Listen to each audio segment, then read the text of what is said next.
ये बात मेरे कॉलेज टाइम की है।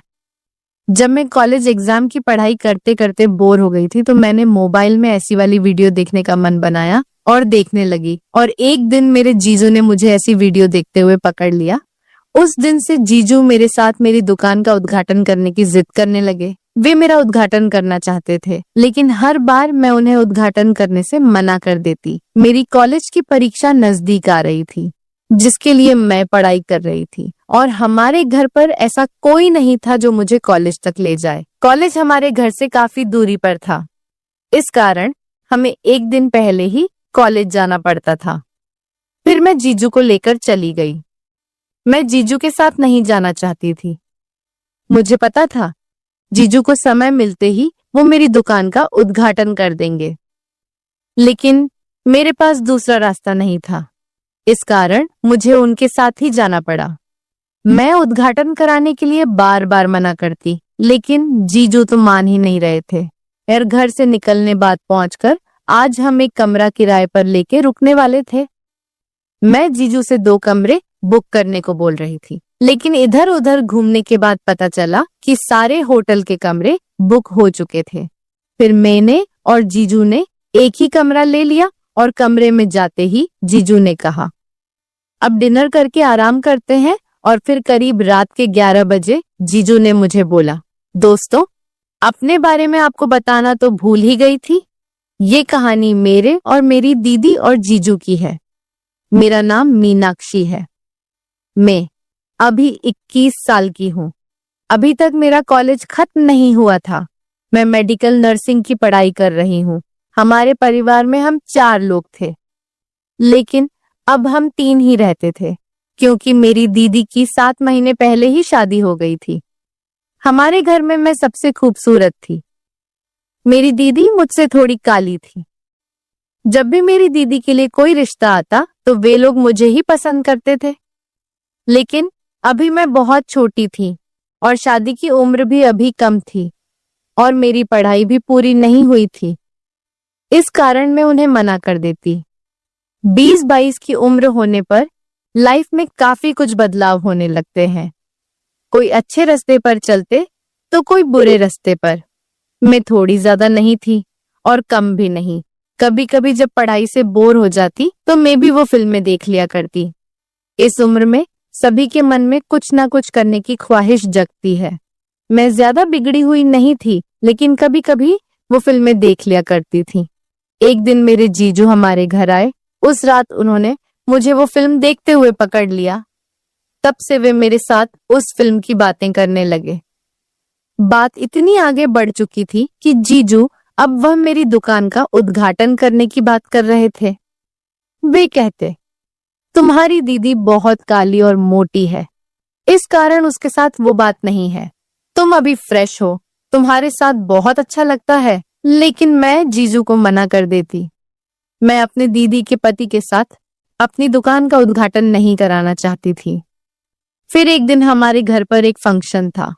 उस फंक्शन के लिए कपड़े भी खरीदने थे, तो माँ ने मुझे जीजू के साथ कपड़े खरीदने भेज दिया।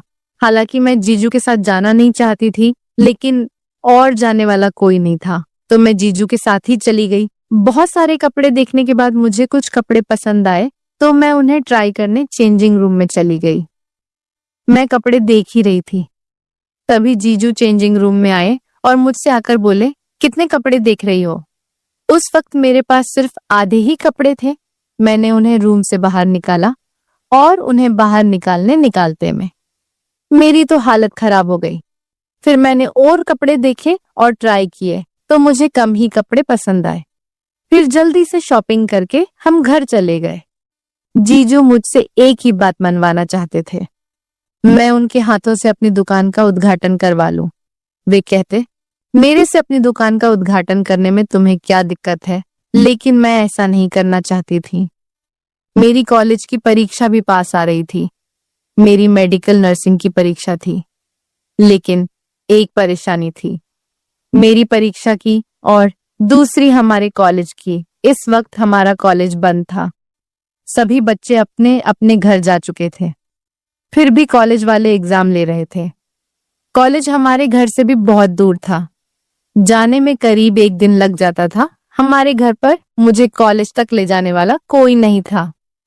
तो दीदी कहने लगी, तू अपने जीजू को साथ लेकर जा, हमारे पास गाड़ी भी है, तुम्हें जाने में कोई दिक्कत नहीं होगी फिर में।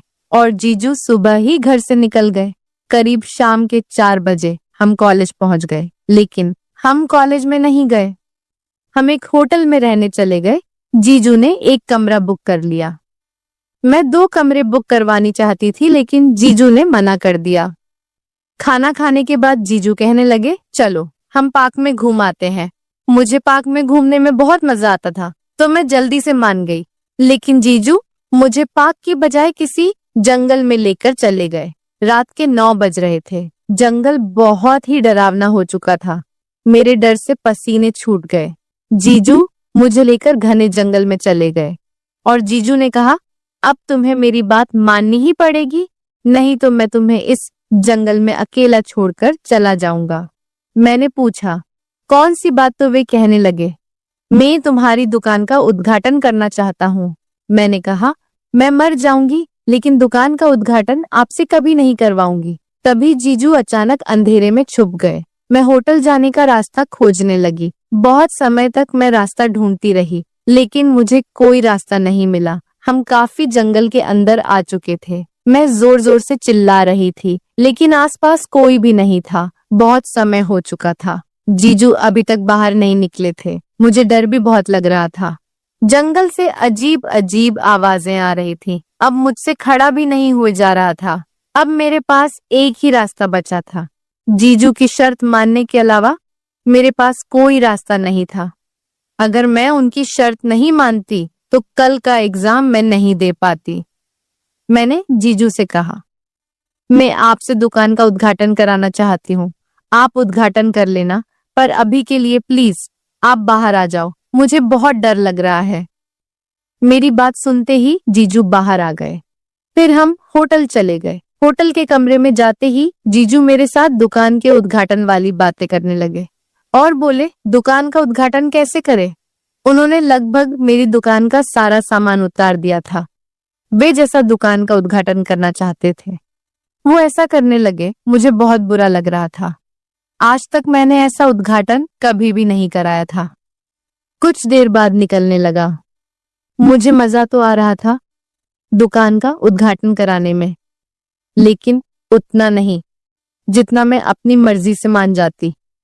उद्घाटन करने के लिए फिर जीजू मेरे साथ। उद्घाटन के बहुत समय तक मजा लेते रहे। मेरी दुकान के उद्घाटन में कटे केक को पूरा निचोड़ लिया था। अब मैं उनसे रुकने की बात कर रही थी, लेकिन जीजू रुकने का नाम ही नहीं ले रहे थे। तभी मैंने उन्हें दीदी की कसम दे दी तो वे रुक गए। अभी रात के 2 बज रहे थे तो मैं सो गई। सुबह जल्दी उठकर मैंने कुछ पढ़ाई की और नहाकर फ्रेश होकर फिर मैं एग्जाम देने चली गई। एग्जाम खत्म करके मैं जीजू के साथ घर आ गई।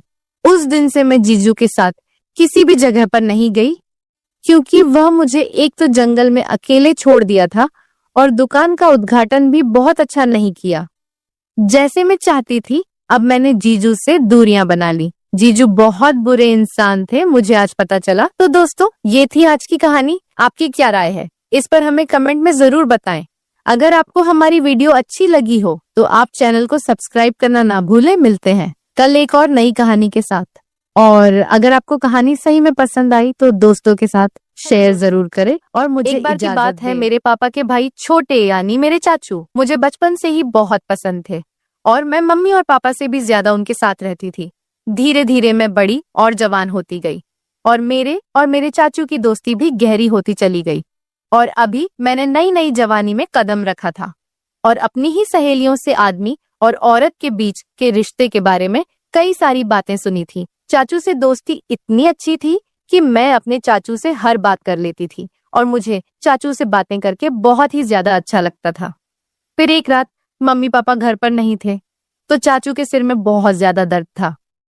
चाचू ने मुझे कहा, पलक जरा कॉफी बनाकर मेरे कमरे में आओ। मैंने जल्दी से कॉफी बनाई और चाचू के कमरे में चली गई। चाचू ने कॉफी टेबल पर रखने को कहा। मैं कॉफी टेबल पर रखकर वापस जाने लगी थी कि चाचू ने मुझे पकड़ लिया और कहने लगे कि आज घर पर कोई भी नहीं है, तुम्हें अपने कमरे में डर लगेगा। इसीलिए आज मेरे पास ही रह जाओ। तुम्हें एक वीडियो भी दिखाता हूँ। चाचू ने मुझे अपने पास रुकने को कहा और मैं चाचू के पास लेट गई। चाचू मुझे वीडियो दिखाने लगे। उस वीडियो को देखकर मेरे अंदर अचानक से गड़बड़ होने लगी और फिर चाचू मुझसे बोले, चलो हम दोनों भी मिलकर करते। दोस्तों, स्वागत है आप सभी का हमारी एक और मजेदार कहानी में। उम्मीद करती हूँ कि आपको यह कहानी बेहद ही पसंद आएगी। पूरी कहानी सुनने से पहले प्लीज मेरे इस चैनल को सब्सक्राइब जरूर करें ताकि मैं मोटिवेट होके आपके लिए अच्छी अच्छी कहानी लेकर आऊं। दोस्तों, मेरा नाम पलक है और मैं अभी 16 साल की हो चुकी हूँ। अभी मैंने 9वीं क्लास पास की है। मुझे पढ़ने का बहुत शौक है, लेकिन मेरे पापा मेरी पढ़ाई के खिलाफ है। मैंने मम्मी और चाचू से कहा कि मैं आगे पढ़ना चाहती हूँ, तो आप दोनों प्लीज मेरी हेल्प करो और मेरे पापा को राजी करो। मम्मी ने अपनी तरफ से बहुत कोशिश की, लेकिन पापा नहीं मान रहे थे, क्योंकि उनका कहना था कि आजकल कॉलेज में पढ़ाई कम और आशिकी ज्यादा चलती है। तभी मेरे चाचू ने पापा को समझाया और एक तरफ से मेरी गारंटी ले ली कि मैं ऐसा कुछ भी नहीं करूंगी, बस सिर्फ पढ़ाई करूंगी। तब जाकर पापा मेरे कॉलेज जाने के लिए मान गए और चाचू से कहा कि आज से पलक की जिम्मेदारी तुम्हारी है। अगर उसने कुछ भी उल्टा सीधा काम किया तो जिससे इस घर और खानदान की कोई दाग लगा तो पलक के साथ साथ तुम्हारी भी खैर नहीं। चाचू ने पापा से कहा कि भाई जी, आप फिक्र ना करें, मैं पलक की हर हरकत पर नजर रखूंगा। पर मुझे इस वक्त पता नहीं था कि चाचू के दिल में क्या है और वह मेरी इतनी हिमायत क्यों कर रहे हैं। लेकिन मजे की बात तो यह हुई थी कि मैंने कभी सोचा ही नहीं था कि मेरे चाचू से दोस्ती इतनी आगे तक चलती जाएगी। फिर कुछ ही दिनों में चाचू ने मेरे साथ जाकर मेरे कॉलेज में दाखिला करवा दिया। पहले पहले तो मैं खूब दिल लगाकर पढ़ाई करने लगी और कॉलेज में किसी के साथ ज्यादा नहीं रहती थी।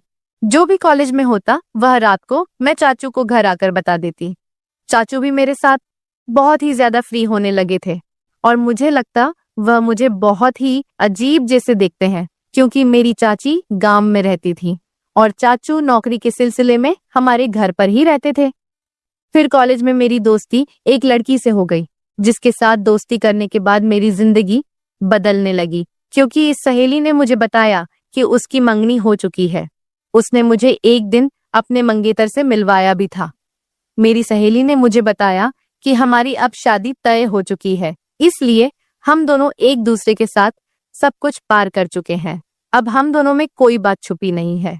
इसके बाद मैं अपनी सहेली से वह सब कुछ जानने की कोशिश करती, जिससे जानने की अभी मेरी भी उम्र नहीं थी, या फिर मेरी उम्र ऐसी थी कि मैं यह सब बातें जानकर आसानी से गलत रास्ते पर चली जाती।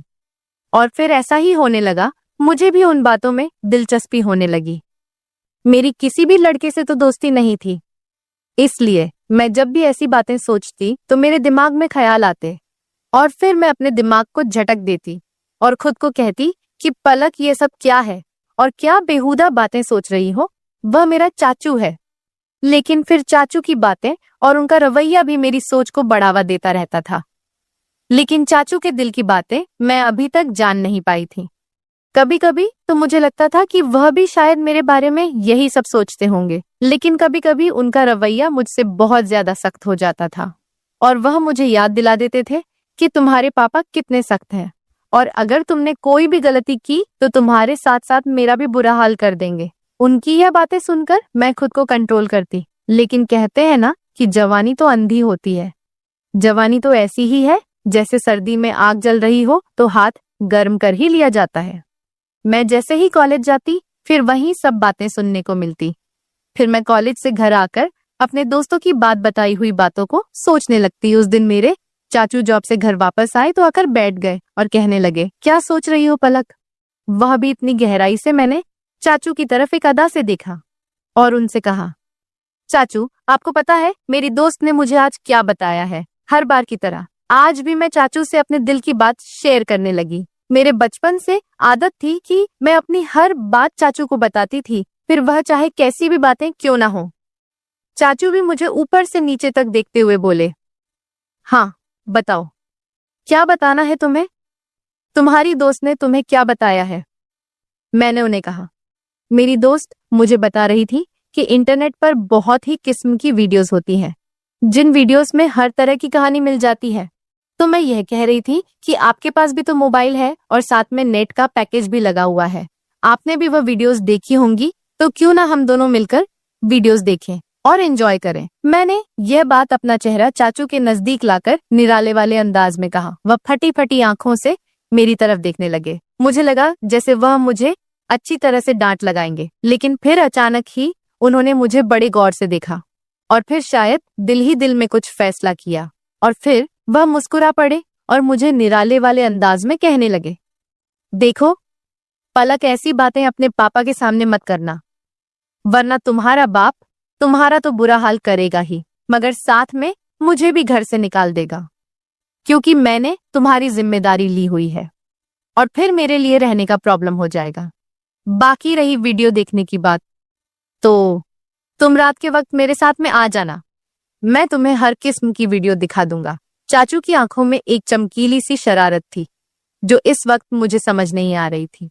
इसके बाद चाचू अपने कमरे में चले गए और मैं पढ़ाई करने लगी और आने वाले वक्त के बारे में सोचने लगी। अब मेरा दिल किताबों में नहीं लग रहा था और बस आगे क्या होगा यही सोचने लगी। लेकिन पढ़ाई करना भी जरूरी था, क्योंकि पढ़ाई के मामले में चाचू बहुत ही ज्यादा सख्त थे और मुझे कहते थे कि सबसे पहले तुम्हारी पढ़ाई और बाकी मौज मस्ती बाद में है। और उनका कहना था कि अगर तुम पढ़ाई में अच्छी रहोगी तो तुम्हारे पापा भी समझेंगे और तुम्हारी आजादी के दरवाजे तुम्हारे लिए खुलते चले जाएंगे। उनकी यह बात मुझे भी बिल्कुल ठीक लगती थी, इसलिए मैंने अपने दिल से सारी बातें निकाली और मन लगाकर अपना कॉलेज का काम करने लगी और जल्दी जल्दी सारा काम खत्म कर दिया। जैसे जैसे समय बीत रहा था मेरे दिल में भी हलचल हो रही थी। फिर जब मैं सारे कामों से फारिग हुई तो रात को आराम से मैं चाचू के कमरे में चली गई। मैं जब कमरे में गई तो चाचू कहानियों की मैगजीन देख रहे थे। मुझे देखते ही वह मुस्कुराने लगे और उन्होंने वह मैगजीन छुपा दी। सर्दियों का मौसम चल रहा था और आज रात को तो सर्दी भी बहुत ज्यादा थी, इसलिए मैं जाते ही चाचू के बिस्तर में घुस गई। घुसकर चाचू के पास जाकर बैठ गई और उनसे कहा, अब मुझे जल्दी से वह स्टोरी वीडियो दिखा दो, नहीं तो फिर पापा के आने का टाइम हो जाएगा। फिर चाचू भी बिना टाइम वेस्ट किए मुझे वीडियो दिखाने लगे। वीडियो देखते ही मेरे अंदर से मुझे बहुत बदलाव महसूस होने लगे, लेकिन इत्तेफाक से हमने अभी कम ही वीडियो ही देखी थी कि पापा हमारे कमरे में आ गए। पापा आते ही मुझसे कहने लगे, इतनी रात के वक्त चाचू के कमरे में क्या कर रही हो, चलो अपने कमरे में चली जाओ। पापा बहुत ही सख्त मिजाज के थे और मैं काफी डरती थी, तो जैसे ही पापा ने सख्त अंदाज में कहा, मैं सब कुछ भूल गई और जल्दी से अपने कमरे में आ गई। मैंने सोचा जैसे ही पापा चाचू के कमरे से निकलकर अपने कमरे में जाएंगे तो फिर मैंने सोचा चाचू के कमरे में चली जाऊंगी। लेकिन इस रात पापा को चाचू से शायद कोई जरूरी काम था, इसलिए पापा काफी टाइम तक उनके कमरे में ही बैठे रहे और मैं इंतजार करते करते पता ही नहीं चला कि कब नींद आ गई और पता नहीं पापा चाचू के कमरे से कब गए। दूसरे दिन कॉलेज से लौटने के बाद मैं रात का इंतजार करने लगी, क्योंकि मैंने कुछ वीडियो जो देख ली थी, जैसे तैसे करके मैं खुद पर काबू करने लगी और जब टाइम हुआ तो चाचू के कमरे में वीडियो देखने के लिए चली गई। मगर यह क्या, चाचू ने कहा, अभी मैं अपने ऑफिस का काम खत्म कर लूं, तुम थोड़ी देर के बाद मेरे कमरे में आ जाना, मैं तुमको वीडियो दिखा दूंगा। मैं तो सुबह से ही वीडियो देखने के लिए बेताब हो रही थी, तो चाचू पर थोड़ा सा गुस्सा करके बैठ गई। मेरे मोबाइल में नेट का पैकेज लगा हुआ था, तभी मेरे नेट पर किसी नए नंबर से मैसेज आया। उसकी भेजी हुई तस्वीर देखकर मेरी आंखें फटी की फटी रह गई। मैं अभी तक तस्वीर को देख ही रही थी कि उस आदमी का मैसेज आने लगे। वह काफी अच्छे अंदाज में चैट कर रहा था। मैं जो पहले ही बेताब थी तो मैं भी उसी अंदाज में जवाब देने लगी। फिर मुझे ख्याल आया कि यह बात मुझे चाचू को बतानी चाहिए। मैं फौरन ही चाचू के कमरे में आई, लेकिन उनके कमरे का दरवाजा बंद था। तब मैं अपने कमरे में वापस आ गई और उस अनजान लड़के से वैसे ही बातें करने लगी। मैं मोबाइल पर उस वक्त मैसेज पर बात ही कर रही थी जब मैंने उससे कहा कि मैं तुमको देखना चाहती थी हूँ और उसको वीडियो कॉल पर बात करने को कहा, लेकिन उस लड़के ने ही मना कर दिया। इस टाइम मैं अपने कमरे से बाहर निकली तो मेरी नजर चाचू पर पड़ी। वह इस वक्त अपने कमरे से निकलकर सीढ़ियां चढ़ते हुए छत पर जा रहे थे और उनके हाथ में मोबाइल था। मुझे हैरत हुई कि वह रात के इस वक्त छत पर क्यों जा रहे हैं। रात के 11 बज रहे थे। मुझे नींद भी नहीं आ रही थी, लेकिन मेरे दिमाग में यह शक हो गया था कि कहीं चाचू ही मुझे नए नंबर से तो नहीं कर रहे हैं। खैर, मैं यही बातें सोचते सोचते अपने चाचू के ख्यालात में पता नहीं कब तक नींद की वादियों में खो गई और एक ख्वाब देखा जिसमें चाचू मेरे साथ थे और बोल रहे थे किसी काम को करने के लिए तभी मेरी आंखें खुल गई। सुबह सुबह मैंने देखा कि चाचू का मुंह बहुत अच्छा था। वह मेरे साथ बहुत ही हंस हंस कर बातें कर रहे थे। इससे पहले मैं अपने कॉलेज पैदल जाया करती थी, लेकिन उस दिन चाचू ने कहा, आज मैं तुम्हें अपनी बाइक पर कॉलेज के लिए लेकर जाऊंगा, तो मैं भी उनके साथ चल पड़ी। जैसे ही कॉलेज खत्म हुआ और गेट से बाहर निकली तो चाचू मेरा पहले से ही इंतजार कर रहे थे। मैं आज बहुत ही ज्यादा उदास थी क्योंकि मेरी दोस्त मुझसे नाराज थी, क्योंकि हम दोनों के बीच लड़ाई हो गई थी। चाचू ने रास्ते में मेरी उदासी की वजह पूछी तो मैंने बताया कि मेरी सहेली से लड़ाई हो गई है और मेरा मन बहुत ज्यादा खराब है। तो चाचू ने कहा, चलो तुम्हारा मन ठीक करता हूँ। और चाचू ने बाइक एक बिरयानी की शॉप पर रोक दी। उन्हें पता था कि मुझे बिरयानी बहुत पसंद है। फिर हम दोनों ने वहां बैठकर बिरयानी खाई और कोल्ड ड्रिंक भी पी। चाचू वहां भी मुझसे हंसी मजाक कर रहे थे। इसके बाद मैं चाचू के साथ घर वापस आ गई। उस दिन मम्मी पापा घर पर मौजूद नहीं थे, शायद किसी रिश्तेदार की शादी में गए हुए थे। तो चाचू मुझसे पूछने लगे कि तुमने मुझसे दोबारा से वह वीडियो देखने को क्यों नहीं कहा। तो मैंने उन्हें बताया कि मैंने तो पहले से ही देख ली थी। चाचू एकदम से चौंक कर मेरी तरफ देखने लगे और बोले, वह कैसे देखी? तुम्हारे पास तो नेट पैकेज नहीं होता है? उन्होंने सख्त अंदाज में पूछा। मैंने बताया कि मेरा एक नया दोस्त बना है, उसने भेजी थी। मैं रात को आपको बताने के लिए आई थी, मगर आप सो रहे थे। जब चाचू ने यह सुना तो गहरी सोच में डूब गए। वह बोले, तुम अभी जाओ और अपने कपड़े चेंज करके आ जाओ। और मैं अपने कमरे में चली गई। जब मैं वापस लॉन्ज में आई तो देखा कि चाचू मेरे मोबाइल पर कुछ तलाश कर रहे थे। मुझे अपनी तरफ बढ़ता हुआ देखकर चाचू ने मेरा मोबाइल टेबल पर रख दिया और फिर हम दोनों ने एक साथ मिलकर खाना खाया। मैं खाना खाते वक्त चाचू की तरफ देखती तो मुझे लगता कि चाचू मुझसे अजीब नजर से देख रहे हैं।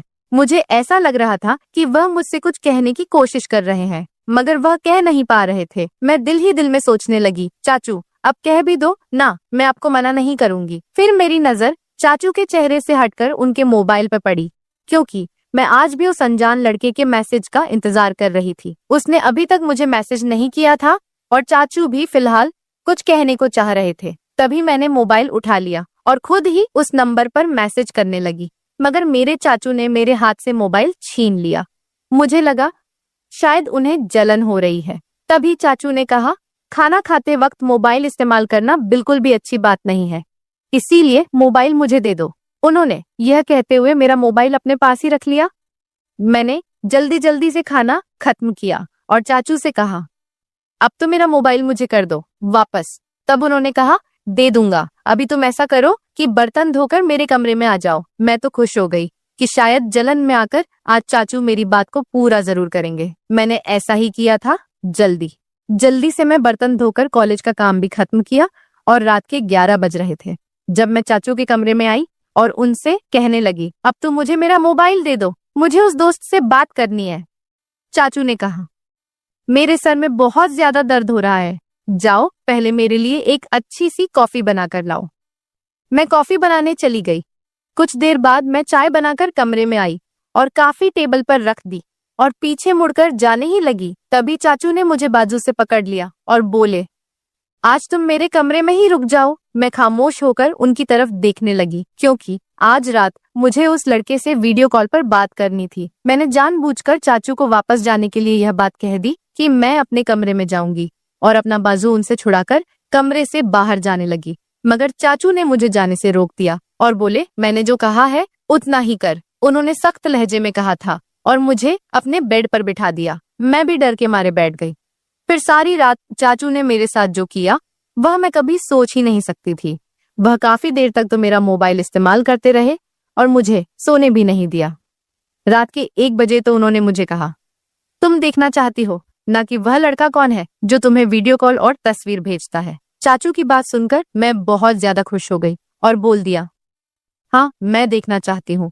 चाचू ने मेरा मोबाइल मेरे हाथ में थमा दिया और कहा, देखो इसको। उसकी तस्वीर देखकर मेरे होश उड़ गए, क्योंकि वह लड़का मेरी दोस्त का मंगेतर था और मैं फटी की फटी आंखों से चाचू की तरफ देखने लगी। मेरी आंखों से आंसू निकल पड़े थे। फिर चाचू बताने लगे कि तुमने जब मुझे इस लड़के के बारे में बताया था तो मैं समझ गया था कि जरूर कोई तुम्हें बेवकूफ बना रहा है। तभी मैंने तुम्हारे मोबाइल से पलक के नाम इस लड़के से बात करना शुरू कर दिया था। वह तुम्हारी तस्वीर बनाकर सोशल मीडिया पर डालने वाला था। अगर मैं उसे ना डराता और ना धमका देता तो तुम बर्बाद हो जाती और खानदान की इज्जत खराब हो जाती, और तुम्हारे पापा तुम्हारा और मेरा जो हश्र करते वह अलग पलक। बेटी, तुम्हारी ये उम्र कुछ अच्छा सीखने की है। ऐसी बुराई वाली बातों से, उन कामों से खुद को बचा कर रखो। तुम जब मुझसे ऐसी बात करती थी तब मैं उन बातों का तुम्हारे बचपन और मजाक समझकर टाल देता था, मगर फिर मुझे एहसास हुआ कि मुझे टालने के बजाय तुम्हें किसी तरह से समझाना चाहिए। तभी मैंने तुमसे सख्ती से समझाने के बजाय तुमसे दोस्ती बढ़ाई। अगर उस वक्त मैं तुमको सख्त अल्फाजों में समझाने की कोशिश करता तो शायद तुम समझने के लिए बजाय नाराज हो जाती। फिर तुम मुझसे बातें शेयर ना करती और मुझसे दूर होकर दूसरे लोगों के जाल में फंस जाती। चाचू की बात सुनकर मैं फूट फूट कर रोने लगी। उन्होंने मुझे दिलासा देकर खामोश करवाया और समझाया कि मैं कॉलेज में ऐसी लड़कियों से दोस्ती करूं जो पढ़ाई में तेज हो, न कि बातें बुरे कामों में। मैंने चाचू से कह दिया कि मैं अब सिर्फ अपनी पढ़ाई पर ध्यान दूंगी, ऐसी लड़कियों और लड़कों के बुरे कामों में अब बिल्कुल भी नहीं आऊंगी। दोस्तों, आज के दौर में माँ बाप अपने बच्चों को अपने साथ हर बात शेयर करने की इजाजत नहीं देते। यह उनके साथ बहुत बड़ी नाइंसाफी है। बच्चों को अच्छे और बुरे कामों के तमीज़े सिखाने चाहिए, और स्कूल या कॉलेज में किसी भी तरह की कोई भी हरकत हो जाए तो अपने माँ बाप के साथ शेयर कीजिए, ताकि मुसीबत में आने वाली मुश्किलों से बचा जा सके।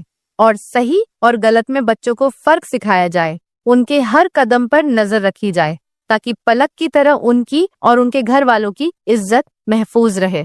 तो दोस्तों, आपकी क्या राय है इस कहानी पर? हमें कमेंट में जरूर बताएं। वीडियो अच्छी लगी हो तो लाइक करें, शेयर और चैनल को सब्सक्राइब जरूर करें। मिलते हैं कल आपसे एक नई कहानी में। तब तक आप सब अपना ख्याल रखिए।